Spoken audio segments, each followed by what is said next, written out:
Hello everybody, it's Richard here again. Let's get back to the story.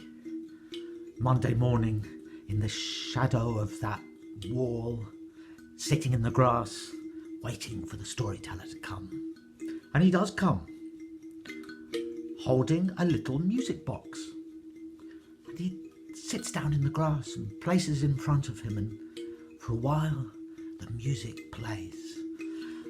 And then he looks up and he says, I bet you're wondering where the cat went when it jumped off the raft straight onto the quayside and disappeared up the hill, lost in the little streets of that seaside town. Bet you're wondering. But you'll have to wait. Yes, says the storyteller, picking up the music box. Because don't forget about the king. The king, yes. He was the start of it all, in his castle, whispering the magic spell to the princess. And he's still there, says the storyteller. But the castle now is empty. They've all scattered looking for her, and they've taken whatever they can find in the castle, so that the king, after waiting for a few days, wandered around, calling out, anybody there? Any chance of a cup of tea? He'd finished everything he could find in his room. Bottle of wine, a bowl of fruit. Now he was hungry. After a while, he wandered through rooms he'd never seen before in his castle, filled with light, with the curtains swinging in the breeze, otherwise completely empty. And by trial and error, he found the kitchens, also completely empty apart from an apple on one table. And he took that apple. And he started to ask himself, what should I have done? I told that wretched spell to my wife and she vanished. Then I told it to my daughter and she vanished. And I told it to everybody else and they vanished.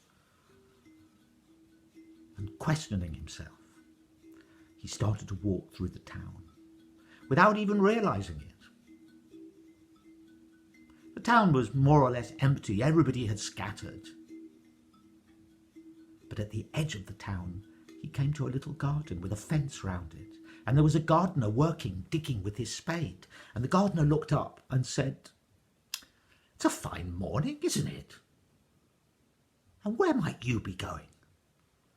And the king, adjusting his robes, still holding his apple, said, well, that's just it, you see. I mean, I'm trying to find the truth. That's what I'm trying to find, he said suddenly. I want to know what I should do. Oh, said the gardener, putting his spade down. That reminds me of a story, you know. Once in the middle of a city, two people met. One was finely dressed, and one was dressed in rags.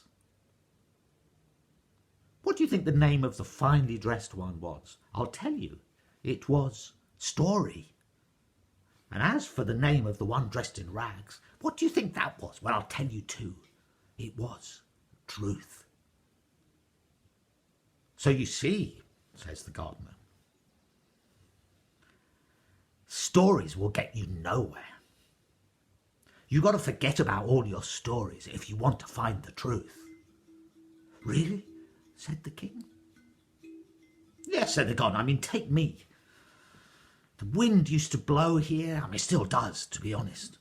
It used to knock things down. Then one day I thought I need to find out what's going on. So I walked. And I found the source of the wind, you see. And I mean, that's what you should do. Really? Said the king. Really? Yes, said the gardener. And remember my story. You can't go looking for the truth dressed in all those fine clothes. I'll tell you what, says the gardener.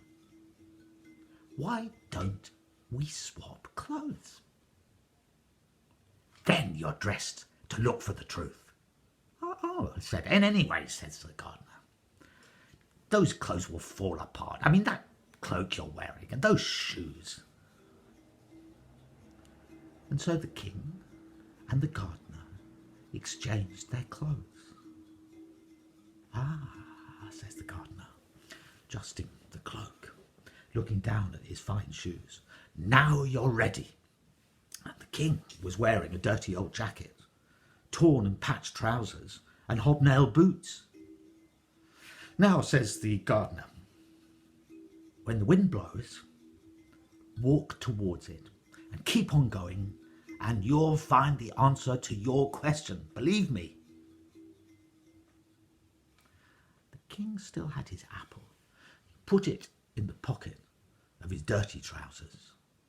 He thanked the gardener, and as the wind blew in his face, he walked towards the wind. He walked on and on, hardly seeing where he was going, slightly uncomfortable in his new clothes. All the time he thought to himself, what did I do? Why did I do that? What should I have done? I just want to know. I just want to know. And it wasn't long before he came to the desert, and the wind still blew, bringing with it cool air. And the king set out across that desert, walking into the face of the wind as it blew up the sand, stumbling and standing again, and striding in his hobnail boots. Where am I going to find this? What did he say? The source of the wind? And he looked into the distance, shading his eyes, because the sun was bright, and the sand was burning, and the wind was blowing. There in the distance, he saw something. Something was moving. And now he started to run towards it, waving, hey, hey! And as he came closer, he saw that it was a group of men on camels.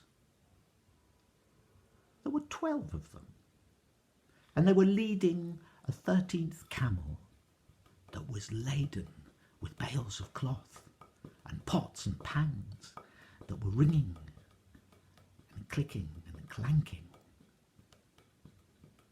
And as he ran nearer, he saw that the men on those camels were grim, bearded, scarred faces, and they were gazing at him. "Oi," said the king. "Oi, And when he got closer, he stopped.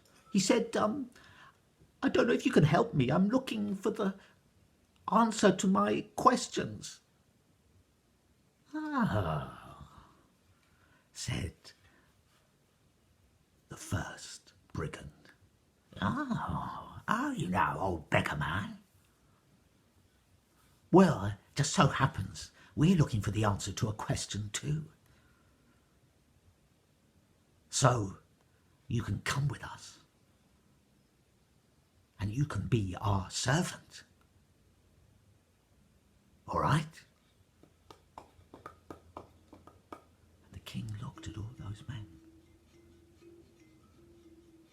He looked at their grim, staring faces, and he realized that he was a king no more. No.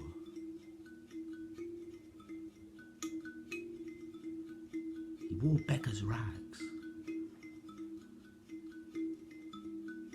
and he was a servant.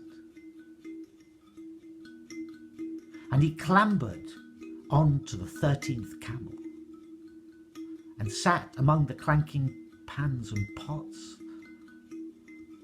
and the shifting weight of the bales of cloth and the rolled up carpets. And he travelled with those 12 brigands through the desert,